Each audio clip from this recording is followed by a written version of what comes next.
Amélie Nothomb est heureuse et très amoureuse d'un Français. Impossible d'en savoir plus à propos de son identité. En ce qui concerne ses activités dominicales, en revanche, nous voilà servis. Chacun de ses écrits est un succès fou. Amélie Nothomb a remporté le prix Renaudot en 2021 pour son livre Premier sang et elle a présenté, au public, son 32e roman, Psychopompe, au mois d'août dernier.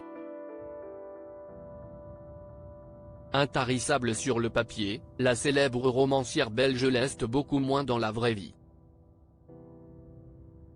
Pour obtenir des confessions à propos de l'InTime, CIST une autre paire de manches. Et pourtant, interrogée à propos du quotidien, l'autrice de 57 ans a expliqué à la Tribune du Dimanche qu'elle passait souvent des fins de semaine assez originales.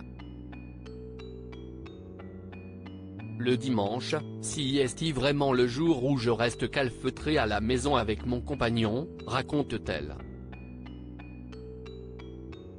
Si le climat le permet, on reste tout nu pour faire toutes nos activités. Je vous assure que danser nu sur de la musique métal, CIST un régal.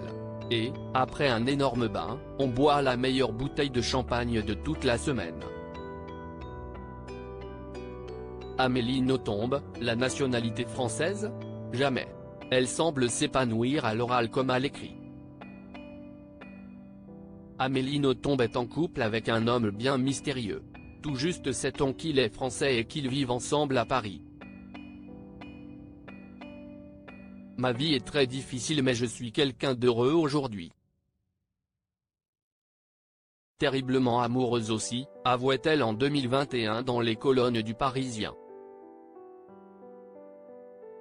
Elle avouait, toutefois, ne pas être terriblement tentée par le mariage ni les enfants, malgré tout l'amour qu'elle porte à son chéri. L'amour se passe d'institution, je préfère vivre dans la clandestinité. Si elle disait oui à son compagnon, Amélie Nothomb pourrait sans doute demander la nationalité française. Mais elle n'a pas du tout envie, bien qu'elle soit l'un des piliers contemporains de la littérature francophone. Jamais, assure-t-elle. Je suis belge, domiciliée en Belgique et je vote en Belgique. J'adore votre pays, mais je n'ai rien de français.